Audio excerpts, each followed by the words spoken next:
집에 절대 들이면 안 되는 친척들이 있습니다. 어쩌면 이 말이 참 모순적으로 들릴지도 모르겠어요. 우리는 평생 내 이웃을 네 몸과 같이 사랑하라는 가르침을 받고 자랐으니까요.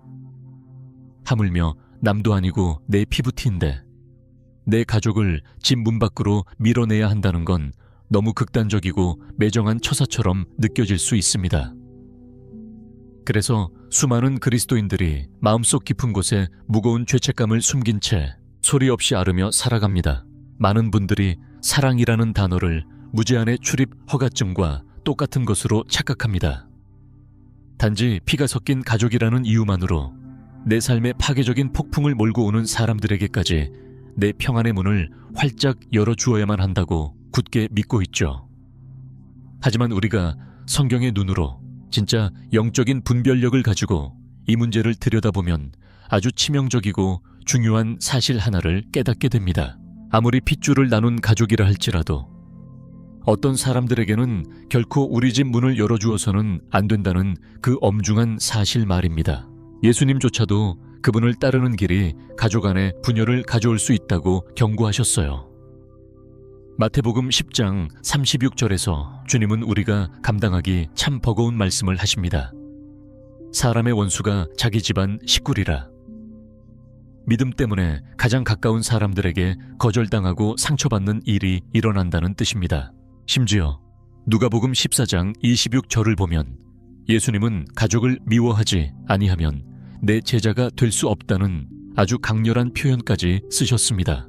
물론 이 말씀이 친척들을 진짜로 저주하고 증오하라는 뜻이 아니라는 건 다들 아실 겁니다. 이 말씀의 진짜 의미는 그 어떤 것보다 하나님을 가장 사랑해야 한다는 뜻입니다.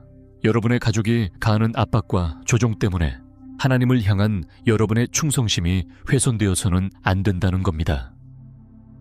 왜냐하면 여러분이 물리적인 공간인 집에 허락하고 드리는 것들이 결국 여러분의 영적인 환경 전체를 빚어내고 결정짓기 때문입니다.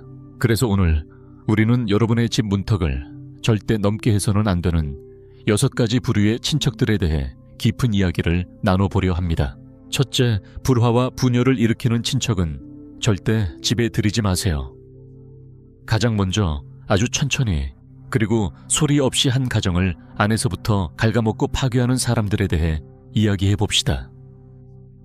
친척들 중에는요, 정말 말 그대로 평화롭게 사는 법 자체를 모르는 사람들이 있습니다. 그들은 여러분의 집 현관문을 넘어설 때마다 과거의 해묵은 갈등과 험담, 비난으로 가득 찬 보이지 않는 무거운 짐 가방을 끌고 들어옵니다. 그들은 사람들 사이에 불화를 씨 뿌리는데 아주 전문가들입니다. 여러분 앞에서는 다른 형제의 흉을 흠뻑 보고 또 그 형제에게 가서는 여러분의 흉을 봅니다. 한 가족 안에서 편을 가르고 진영을 만들어서 여러분이 원치도 않고 시작하지도 않은 전쟁에 강제로 참전하게 만듭니다. 가장 끔찍한 건 뭔지 아세요? 그들이 마침내 당신의 집을 떠나고 난 뒤에도 집안 공기가 여전히 숨막히게 무겁다는 겁니다. 그 친척이 허공에 뿌려놓고 간 팽팽한 긴장감 때문에 부부 사이에 혹은 부모 자식 사이에 뜬금없는 다툼이 터져 나옵니다.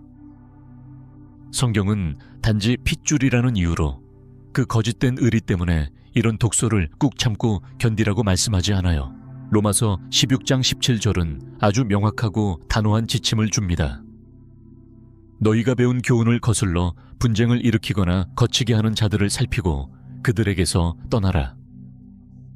성경이 뭐라고 말하는지 똑똑히 보셔야 합니다. 그들에게서 떠나라고 하셨습니다. 그들을 내 식탁에 앉히고 어떻게든 변화시켜 보아라 라고 하지 않으셨어요. 갈등을 먹고 자라는 친척은 필연적으로 여러분 가정의 영적 공기를 오염시킵니다. 잠언 22, 장 10절은 영적 청소의 절대적인 원리를 이렇게 보여줍니다. 거만한 자를 쫓아내면 다툼이 쉬고 싸움과 수욕이 그치느니라. 여러분의 집, 그 네 벽벽 안에 평안히 머물기를 원하십니까? 그렇다면 남의 전쟁을 끌고 들어오는 사람들에게 단호히 문을 닫아야 합니다. 가정의 평화는 가만히 있는다고 저절로 생기거나 유지되는 게 아닙니다. 평화는 치열하게 방어해야 하는 겁니다. 의도적으로 그리고 필사적으로 지켜내야 합니다. 둘째, 지속적인 죄와 불의 속에 사는 친척은 집에 들이지 마세요. 이 두 번째 포인트는 오랜 세월 우리에게 족쇄처럼 채워져 있던 한국적인 정서와 전통의 틀을 산산조각 내는 이야기일 겁니다. 친척들 중에는 대놓고 심지어 아주 자랑스럽게 부도덕한 삶을 사는 사람들이 있습니다. 깊은 중독에 빠져 있거나 남을 속이고 사기를 치거나 뻔뻔하게 불륜을 저지르거나 혹은 점집을 제집 드나들듯 하며 어두운 영적 관행에 깊이 발을 담그고 있는 사람들이죠. 그런데도 세상의 문화는 우리에게 속삭입니다. 아무리 그래도 가족인데 어쩌겠어.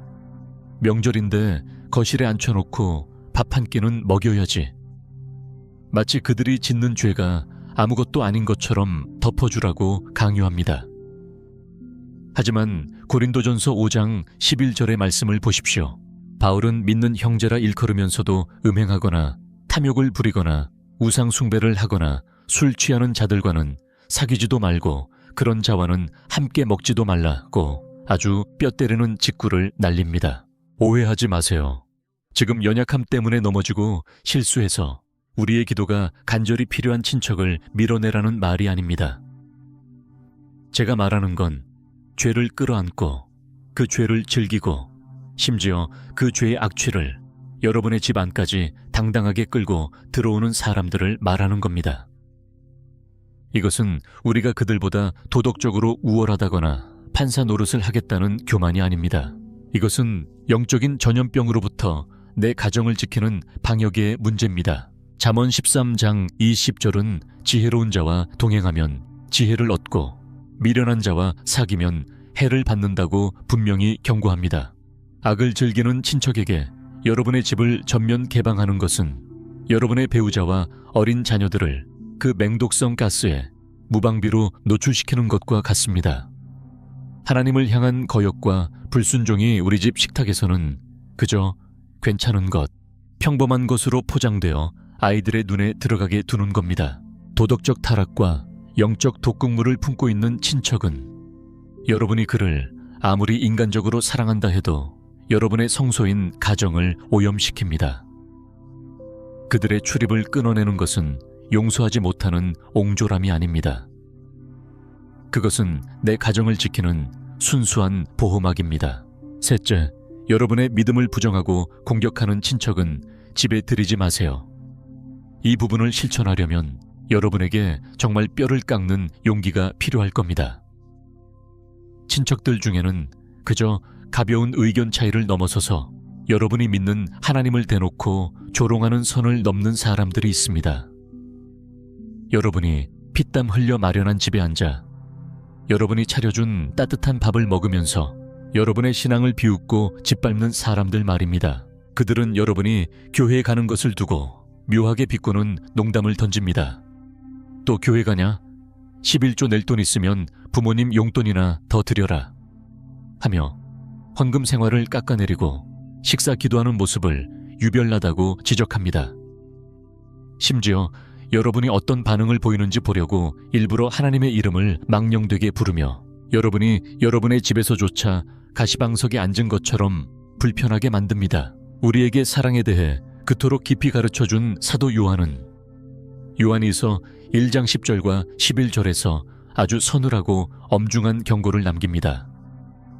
누구든지 이 교훈을 가지지 않고 너희에게 나아가거든 그를 집에 들이지도 말고 인사도 하지 말라. 그에게 인사하는 자는 그 악한 일에 참여하는 자임이라. 정말 뼛속까지 시린 말씀 아닙니까? 그리스도를 적극적으로 공격하고 부인하는 사람을 당신의 집에 환대하며 머물게 하는 것은 어둠을 향해 현관문을 활짝 열어젖히는 것과 같습니다. 우리는 그들을 멀리서 사랑해야 합니다. 골방에 들어가 눈물로 그들의 구원을 위해 기도해야 하는 것은 당연합니다. 하지만 여러분의 집은 제단입니다. 빛이 머무는 피난처입니다. 그 누구도, 정말 그 어떤 사람도 그곳에 들어와 냉소와 불신앙으로 여러분의 재단을 짓밟고 더럽히도록 내버려 두지 마세요. 친척 한 명의 비위를 맞추고 좋은 소리를 듣겠다고 만군의 여호와 하나님의 명예를 헐값에 팔아넘기지 마십시오. 넷째, 폭력적이거나 분노에 지배당하는 친척은 집에 들이지 마세요. 물리적인 폭력이든 언어 폭력이든 정서적인 폭력이든 폭력은 단순한 성격의 결함이 아닙니다. 그것은 파괴적인 악한 영의 역사입니다. 친척들 중에는 걸어다니는 시한폭탄 같은 사람들이 있습니다. 그들은 아주 작은 일에도 소리를 지르고 모욕적인 말을 쏟아내고 밥상을 엎거나 문을 쾅쾅 닫으며 늘 공격적인 상태로 살아갑니다. 너무나 안타까운 것은 우리 한국의 많은 그리스도인들이 어른에 대한 공경이나 가족 간의 도리라는 잘못 이해된 유교적 잣대 때문에 이런 반복적인 학대를 묵인하고 견딘다는 겁니다. 원래 삼촌 성격이 불같아서 그래. 어른이 화내시면 그냥 우리가 참아야지 라며 변명할 수 없는 것을 변명해 줍니다. 하지만 성경은 분노를 정당화하거나 덮어주지 않습니다. 성경은 분노를 정죄합니다. 잠언 22장 24절과 25절은 아예 거리를 두라고 문자 그대로 명령하십니다. 노를 품는 자와 사귀지 말며 울분한 자와 동행하지 말지니 그의 행위를 본받아 내 영혼을 올무에 빠뜨릴까 두려움이니라. 이 경고를 온 마음을 다해 들으십시오. 그의 행위를 본받을까 두렵다. 분노는 전염성이 엄청나게 강합니다. 그대로 옮겨 붙습니다. 집안 전체의 두려움과 불안의 장막을 쳐버립니다. 만약 큰아버지든 시동생이든 심지어 할아버지라 할지라도 자신의 혀와 감정을 통제하지 못하고 여러분의 공간에 고함을 질러댄다면 그는 그 즉시 여러분의 집에 들어올 특권을 잃어버리는 겁니다. 여러분의 집은 배우자와 아이들에게 세상에서 가장 절대적으로 안전한 벙커가 되어야 합니다. 경계선을 긋는 게 두렵다고 해서 여러분의 거실을 감정의 지뢰밭으로 전쟁터로 방치하지 마십시오. 다섯째, 손을 넘고 참견하며 험담하는 친척은 집에 들이지 마세요. 바로 이 지점이 대다수의 선량한 그리스도인들이 정서적인 조종과 죄책감 앞에 와르르 무너져 내리는 곳입니다. 친척들 중에는 여러분과 같은 성씨를 썼다는 이유 하나만으로 여러분 가정의 모든 규칙을 무시할 수 있는 평생 V, IP 프리패스를 가졌다고 굳게 믿는 사람들이 있습니다. 그들은 예고도 없이 불쑥불쑥 들이닥쳐서는 여러분이 하던 모든 일을 멈추고 자신을 왕처럼 대접해 주기를 바랍니다. 아이들 교육은 왜 그렇게 시키냐며 가르치려 들고 돈은 왜 그따위로 쓰냐며 평가하고 부부 사이에까지 뻔뻔하게 끼어들어 이래라 저래라 간섭합니다. 성경은 데살로니가후서 3장 11절에서 게으르게 행하며 남의 일에 참견하고 일을 만드는 자들을 멀리하라고 강하게 권고합니다. 이런 부류의 사람들이 가장 무서운 점은 여러분이 건강한 경계선을 세우려고 시도하는 순간 그들이 세상 끝난 것처럼 상처받은 척을 한다는 겁니다. 그러면서 여러분을 천하의 몹쓸 불효자나 피도 눈물도 없는 인간으로 몰아갑니다. 내가 널 어떻게 키웠는데 내 똥 기저귀 갈아준 게 엊그제 같은데 네가 나한테 이러냐 하면서 말이죠. 하지만 오늘 이 진리를 반드시 가슴에 새기셔야 합니다. 가족이라는 이름의 가면을 쓴 통제는 사랑이 아닙니다. 그것은 영적인 조종이자 폭력입니다. 창세기 2장 24절은 인류 최초의 그리고 가장 강력한 경계선을 씁니다. 이러므로 남자가 부모를 떠나 그의 아내와 합하여 둘이 한 몸을 이룰지로다. 그 지붕 아래에서만큼은 여러분과 여러분의 배우자가 하나님이 세우신 가장 높은 권위자입니다. 확장된 가족들, 즉 부모님이나 형제자매들은 여러분 가정의 문턱을 넘는 것이 당연한 태생적 권리가 아니라 여러분이 허락해준 특별한 특권이라는 사실을 배워야만 합니다. 만약 어떤 친척이 지속적으로 여러분 가정의 룰을 무시하고 부부의 리더십을 깎아내린다면 여러분에게는 그들의 출입을 제한할 도덕적 의무와 성경적 권리가 있습니다. 선을 긋는 것은 거절이나 배신이 아닙니다. 경계선은 여러분의 결혼 생활을 지키고 보호하기 위해 반드시 쌓아 올려야 하는 생명의 성벽입니다. 마지막으로 여섯째, 영적으로 진을 빼놓고 여러분의 소명을 가로막는 친척은 집에 들이지 마세요.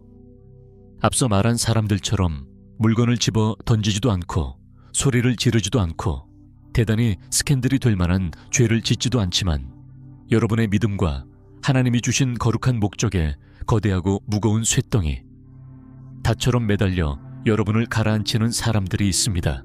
바로 여러분의 영혼을 방전시키는 사람들입니다. 그들과 몇 마디 나누고 나면 마음이 텅 비어버리는 것 같습니다.